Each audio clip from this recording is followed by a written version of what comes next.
We're going to take the last item is going to be the next item with LA Times as requested by Mr. Gilbert.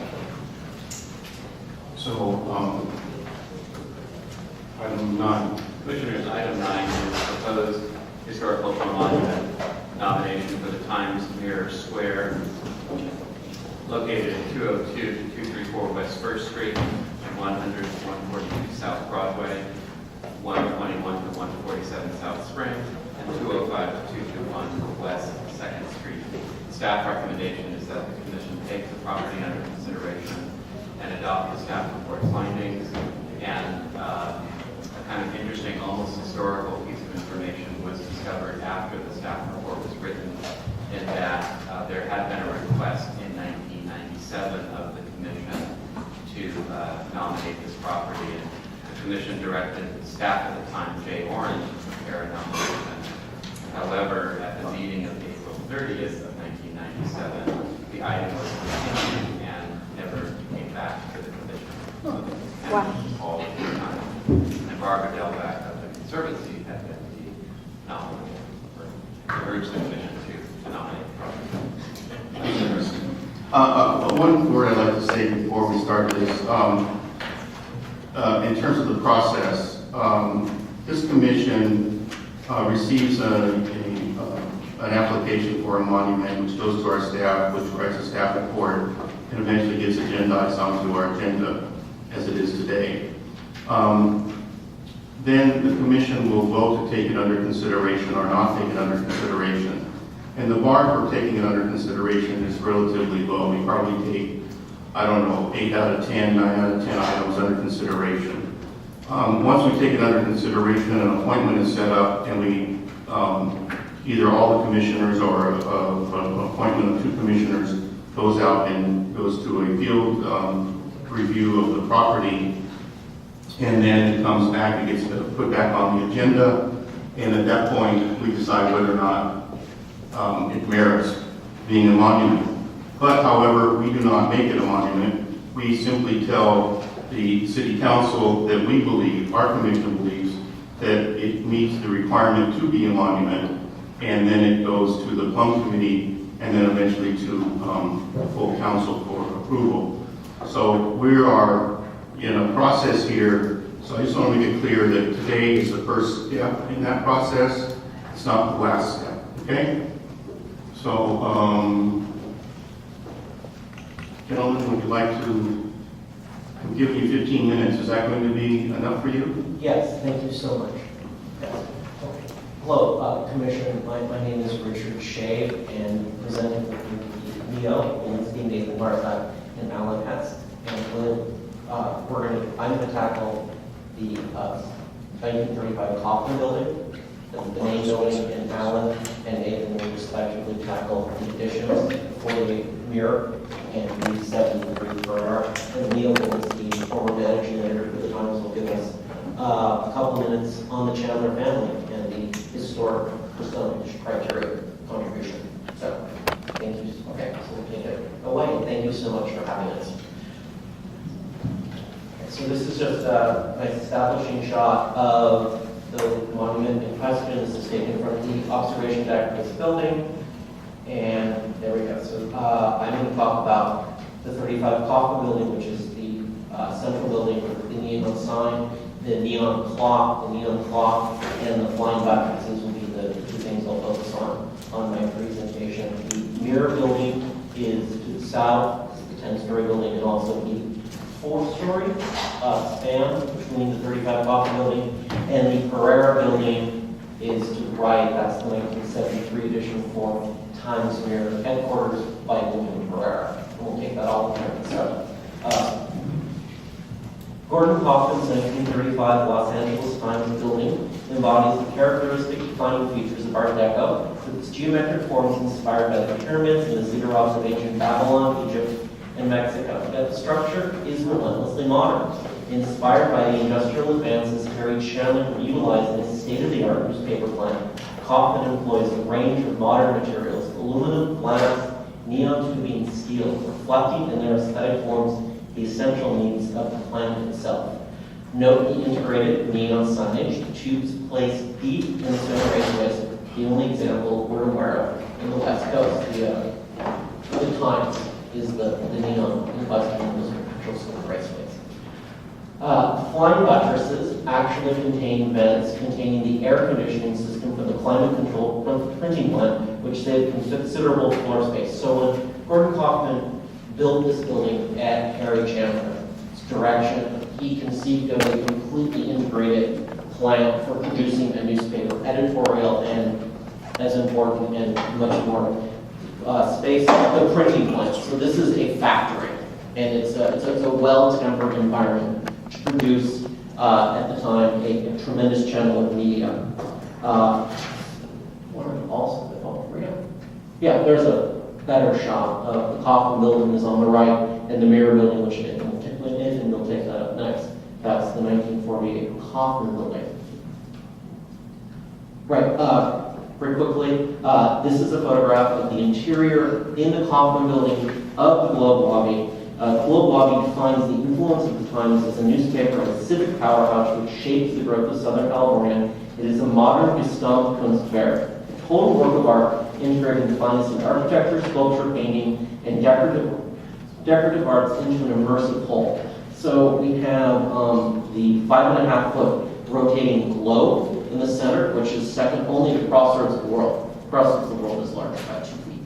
That's also an exterior one. And then we have the Hugo Ballin murals. We see 3 out of the 4. We have this beautiful marble lobby, and then we have 2 of 4 busts of 4 publishers of the Chandlers, General Otis, it's not technically a Chandler, Harry Chandler, Norman Chandler, and Otis Chandler. Gordon Kaufman created a newspaper plant that functioned from 1935 until just last week, when the paper moved to its new headquarters in the city of El Segundo. This marked the end of 137 years of the Los Angeles Times being headquartered in downtown Los Angeles. When the newspaper moved, it removed from the Globe Lobby a number of sculptures that are named historic resources in this nomination. The objects removed include busts of the first 4 publishers and Gustav Borglum's monumental eagle, which survived the newspaper's 1910 bombing in their second building, which was kitty corner to the current one, the 4th one. Not the current one, the former, recently current one. Without these signature elements in place, the Globe Lobby, we feel, is stripped of its historic symbolism, and I urge the commissioners to act to make Times Square a landmark and to help restore the missing objects named in the landmark to the Globe Lobby. And just very quickly, the Globe Lobby, right before and after.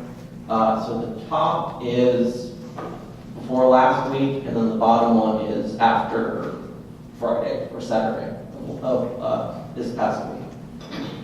Okay, Nathan Marsak, let's tackle the first addition to the 1935 Gordon Kaufman building. Roland H. Crawford, who was the supervising architect for the Los Angeles Times. He worked under Kaufman, and then immediately after 35, Harry Chandler hired him as the supervising architect.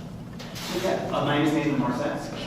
If I may speak just briefly about the 1948 10-story Kaufman edition, it's just neither as beloved as the Kaufman or as debated as the Pereira, but it is magnificent.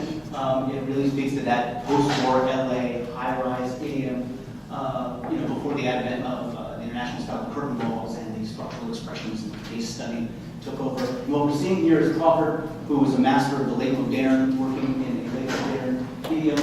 In part, I'll explain his Sears building in Santa Monica, a recent late moderne landmark. Late moderne, which you see, these wonderful interlocking volumes and those wonderful wraparound bezel and the bezel windows and the wraparound glass block, is just now starting to get its due. The General Petroleum building just here, that's a landmark. The Pasadena Bullocks is National Register. Bob's Big Boys is a state point of historic interest. And Crawford was again, tremendous master architect, and now landmarked his late modern Sears building, is working also as a nod to the WPA moderne. You see that in its great verticality, in the way of these heroic sculptures. And what's a good WPA? The courthouse right here, which is the Gilbert Stanley Underwood from 1940. That is a fairly recent National Register. So you're seeing him work in both of those elements right before everything changes, and it's just it's a tour de force of post-war LA. We have a connection photo? And the press room and paper warehouse, and that held a number of other uses. Between it is part of the 1934 Kaufman. It was a two-story. In February of 1946, they added the Kaufman story atop it, and they added a fourth story in 1955. So it really integrates the two buildings. And Leo, you're going to tackle sort of the motivation behind this addition in your talk. Yeah, so let's get to the resume. I really want to get to Alan. Yeah. Okay, so I think we had a shot of these magnificent sculptures, culture, justice, faith, progress, and equality. These were designed by Crawford. They were executed by Harry Donato in Bloomington, where all the limestone came from, and with Eugene Romero doing the original modeling. And just a nice tight shot of streetwise with all that great glass brick and the wonderful bezeled windows. I think that's all I need to say about that. Let's go straight down. Okay, great. Okay. Thank you. Perfect. Okay. Good morning. My name is Alan Hess, and I just want to make a couple of comments about the 1973 edition by William Pereira. First of all, we are here addressing another important stage in the history of Los Angeles architecture. We've established the Victorian era, the Art Deco era, the Googie era, the case study era. This is the next stage that we really need to address, late modern, basically from late 60s into the 80s and even 90s.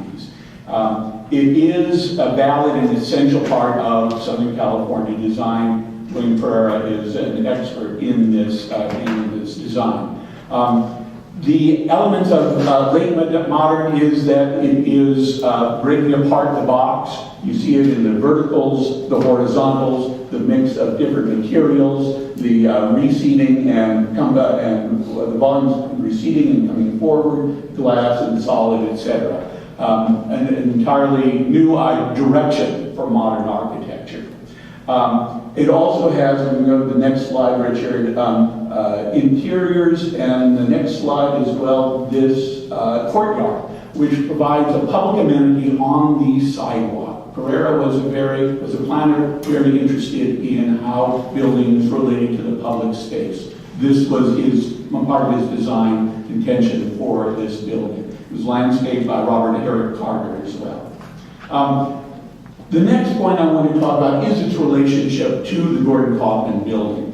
This is the early 1970s. Historic preservation was not a high priority for most architects, and yet Pereira, who was always leading in innovative ways, used his design here to relate to the older building at a time when that was not generally done by architects. But you can notice how it is lower, it is darker, it recedes, it's set back from the building. These are all intentional design elements in order to respect the older historic building. Again, Pereira is leading the way for other preservation. It's not done exactly the way we would do it today, but nonetheless, it was dynamic and innovative at its time.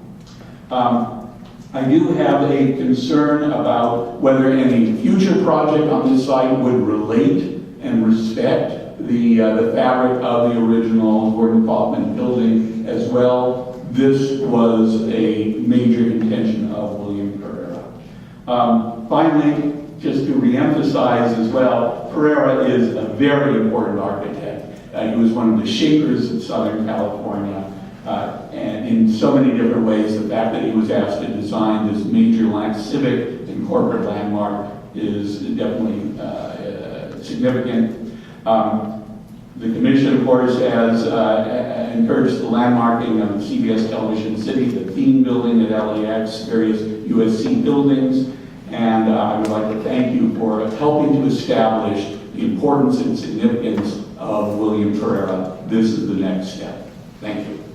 Thank you, Ron. And Leo Wolinsky, former managing editor for the Los Angeles Times. Let's get you your slide, and let's get started. Okay, thanks. Thanks. This is Norman Chandler, by the way, on the screen. Thank you for giving me this opportunity. I spent. Can you hold the microphone up to you and also say your name? Yes, my name is Leo Wolinsky. Thanks for this opportunity. I spent 32 years at the Los Angeles Times, most of which were in this Times Square, so it's kind of a second home to me. For more than 125 years, the story of Los Angeles Times and the family that owned it were synonymous really with the history of Los Angeles. From inside the newspaper's walls in Times Square, the Chandler family became the most important force in the development of the city as we know it today. Let me list just a few of the actions taken by the Chandlers that really underlies the historic role. They successfully battled Hollis Huntington and the Southern Pacific Railroad to build the Port of Los Angeles. They established the Los Angeles Chamber of Commerce.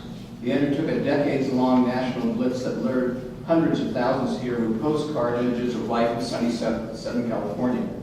They provided the money to jumpstart Southern California's aerospace industry. They invested heavily in its tire manufacturers and automakers to build plants in Los Angeles. They raised money from wealthy friends, including Henry Huntington, to build Caltech into a world-renowned institution. They persuaded filmmakers to move to Los Angeles and make it the movie capital of the world. They bought the land for Hollywood's first subdivision, that's now marked by the world-famous Hollywood sign. They advocated relentlessly for voters to approve the aqueduct that brought water from the Owens Valley to Los Angeles, which really sparked the region's stunning growth.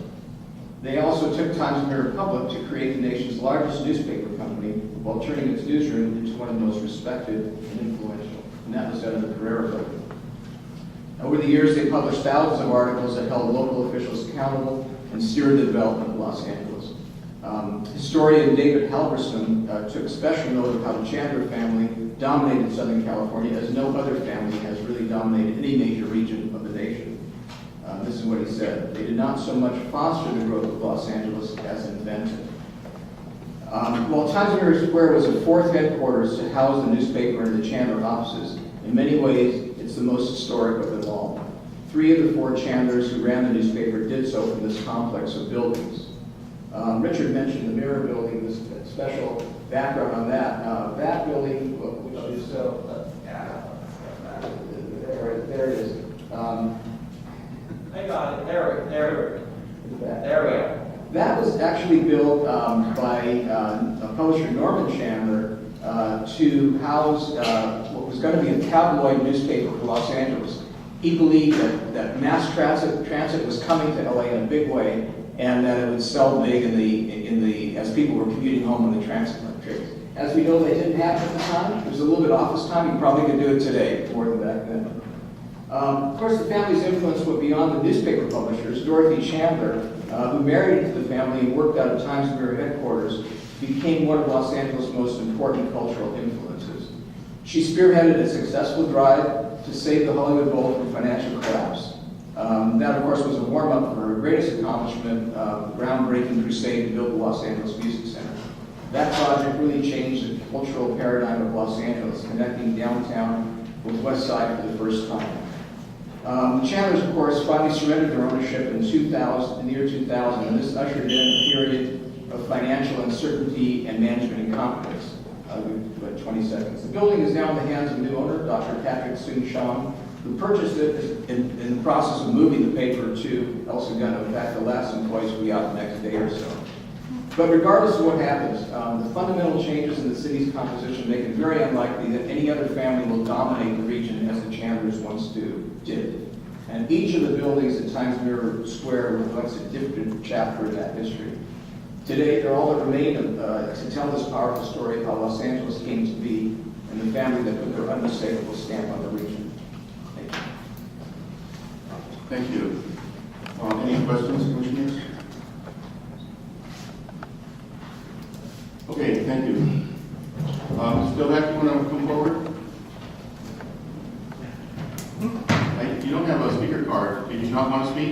I was planning not to speak. Okay. I thought it was very permission to speak.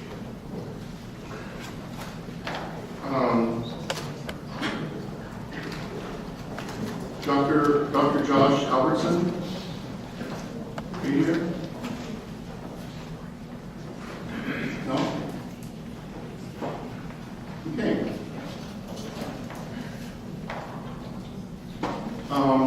Celeste Hong,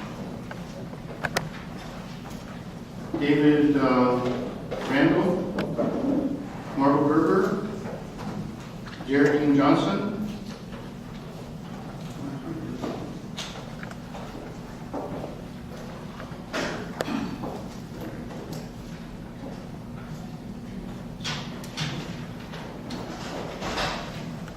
Celeste Tom, 4758 Cromwell Avenue. Hang on just one second. Did I call your name, sir? I put in a card. Well, I have a whole bunch of cards. You'll get here. You'll get here. Somebody named Geraldine was here, because I met her. I'm here, I don't want to come forward, I just want to support the proposal. Okay. Okay, so Geraldine, okay, how about Mickey Jackson?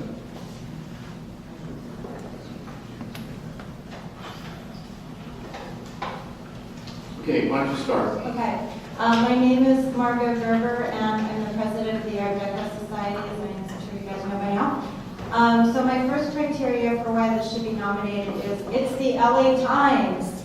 I agree, of course, with Richard that the Art Deco building is an excellent example of the style. And the building's location right across from City Hall shows the power and influence of the press in our culture in the 20th century. If our generation doesn't preserve this history now, no one will in the future, because culturally they won't know what journalism meant to us. The lobby itself is a work of art and should be a museum that's open to the public now that there's no danger of anybody bombing the LA Times. I read in the nomination that the Hugo Valley murals were actually preserved in the late 1980s, so they were already recognized as important works of art. They depict the history of both journalism and our region's history, as Californians and Los Angelenos. And then the three buildings themselves take over from there to show the evolution of journalism in the 20th century. So all three buildings I support being nominated as historical monuments. Thank you. I'm Celeste Tom. I'm vice president of the Art Deco Society of Los Angeles. I think the other important factor to consider with these buildings is how they show an architectural evolution. All three of them represent different time periods in Los Angeles' growth and expansion, as well as the historical context of these buildings with which I'm now. Thank you. I'd like to defer to Margaret and the Vice President for those comments, but to Speak into the mic, please. David Rand, I'm sorry. Call attention to any potential reallocation or reuse of the facility and ask that we have a subsequent hearing that addresses those specific impacts on the building if those are permitted. So my concern is future use and reuse of the facility. Mickey Jackson, Coalition to Preserve Los Angeles. I did some work for the LA Times at one time because I'm an illustrator and an artist.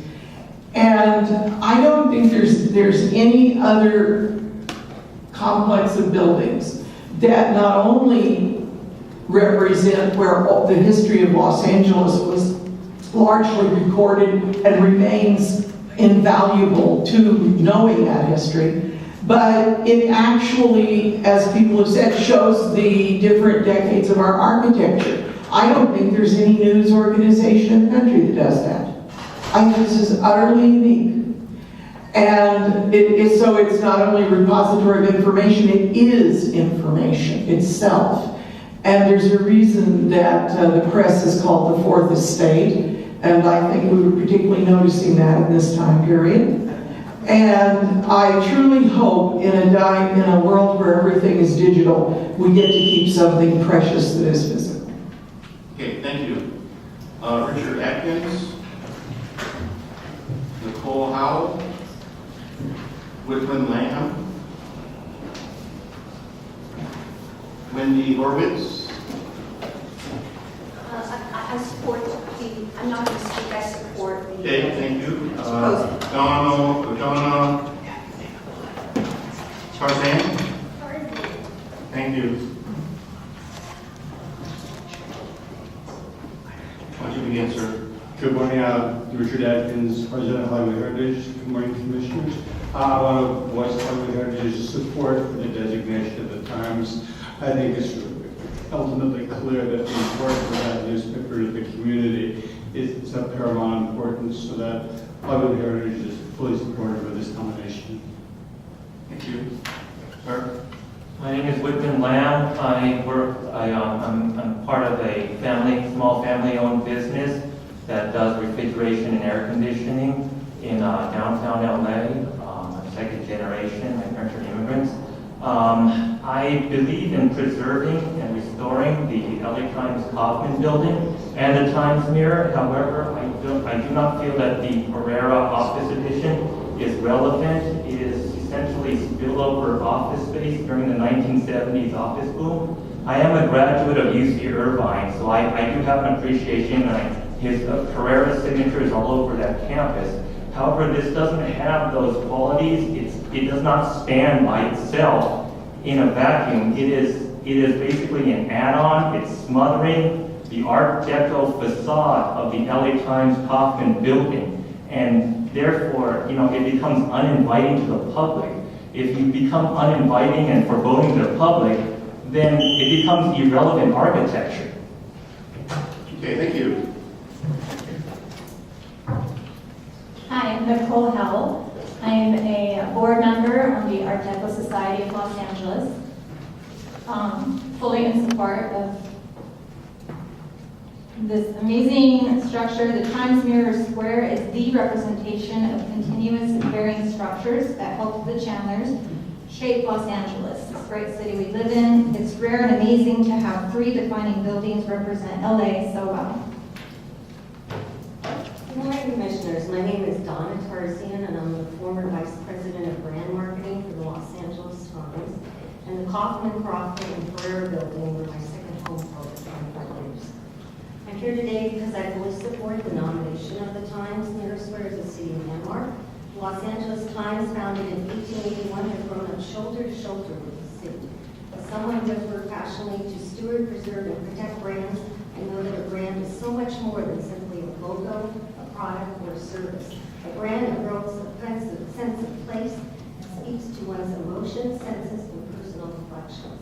The LA Times is such a brand, and even though the product has evolved, the place where its physical history lives is at Times Mirror Square. As a lifelong Angelino, I've also seen too much of our city landmarks disappear to faded memories of digital archives. These buildings symbolize an important chapter in LA history and house iconic architectural and design elements that are irreplaceable and lost to a wrecking ball. Just like the historical restoration of this LA City Hall, the Times building deserve to be protected as they are redeveloped to ensure that the rich cultural history of this storied Los Angeles institution is kept alive. Commissioners, I trust you will do the right thing today. Future generations of Angelinos are counting on your thoughtful consideration of this application and moving this nomination forward. Thank you for letting me speak. Thank you. Tim Gordy, Thomas, I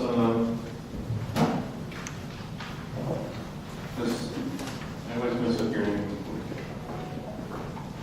TK.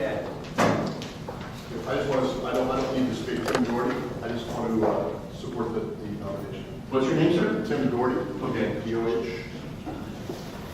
Steve Luckman, Brian Loskin, and Monica Pereira.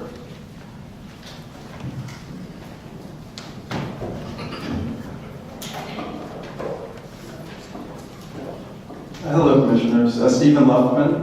I urge you to take up this nomination. Come for the Art Deco modern and stay for the late corporate modern. It's well worth it. Thank you. Sir? Brian Boskin. I'm an artist and photographer who's worked with the Art Deco Society and other preservation organizations. I support this nomination. We're talking about a unique situation where three different genres of architecture are all in one cluster. And I mean, let's face it, this is our daily planet. It speaks of Metropolis and Gotham City. And what's important about those analogies is it lets the average person be able to have a recognition for something that's impressive and significant in our architecture.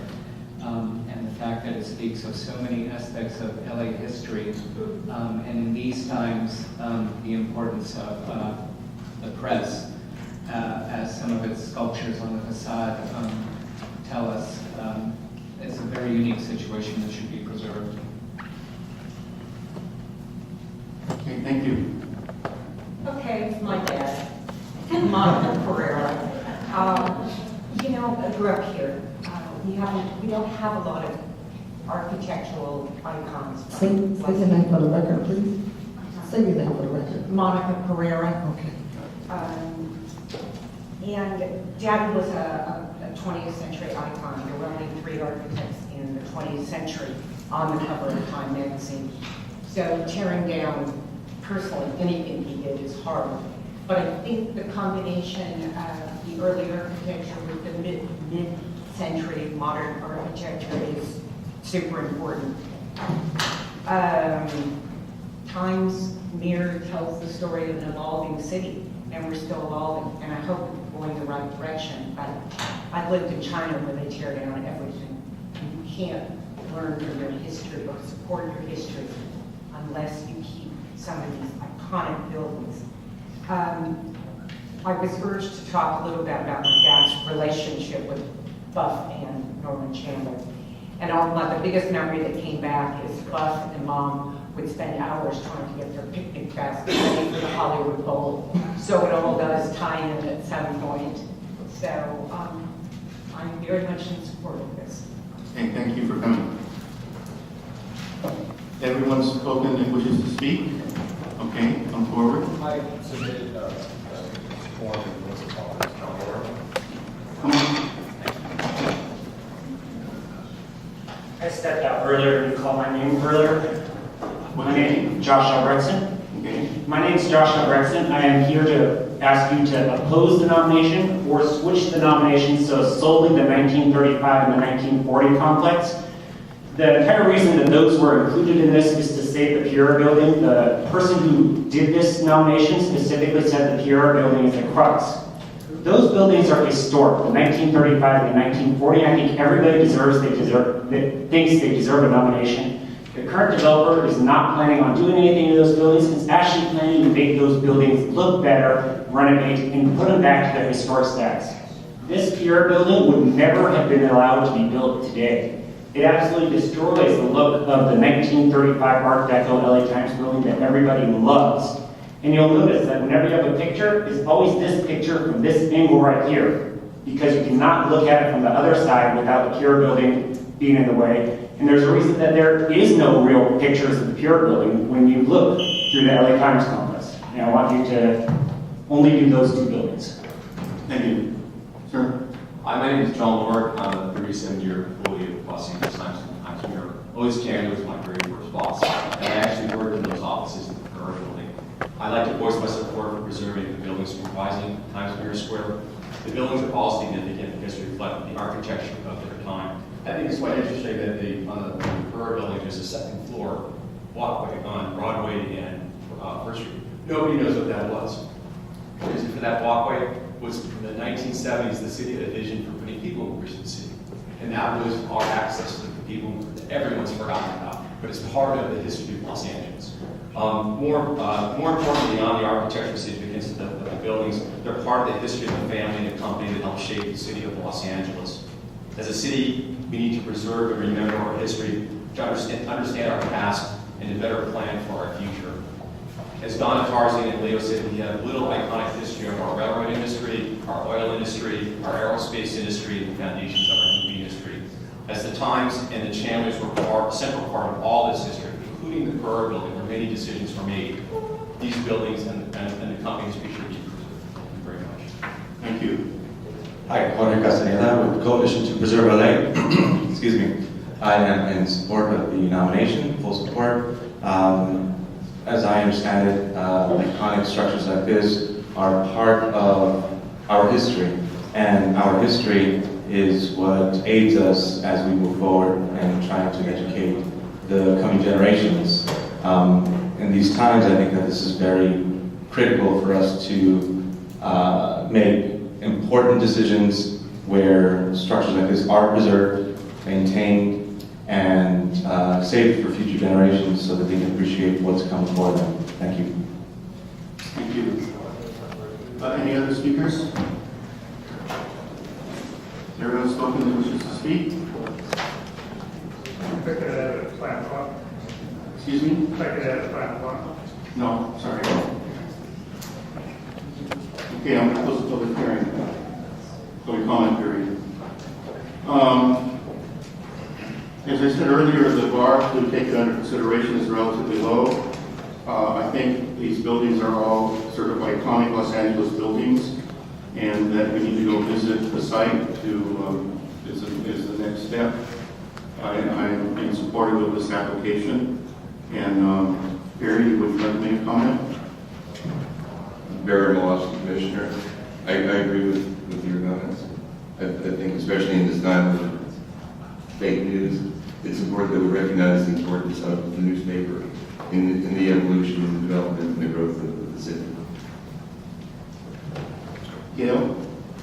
I agree not only with the importance of the journalism, but also this is an example of how news came to us in prior years. We didn't have digital news, but newspapers were printed with hot type, and there were cadres of people who knew how to do that. These were tradespeople who knew how to set type and do the newsprint, and produce the newspapers that we read. So that story is told in this building, so I support this consideration. Laura? I agree. Do I have a motion?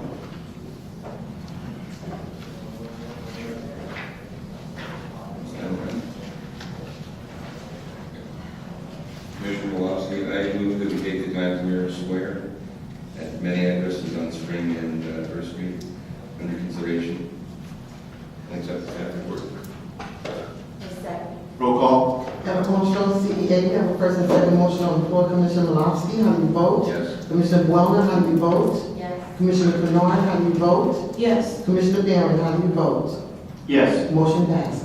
Okay. Thank you.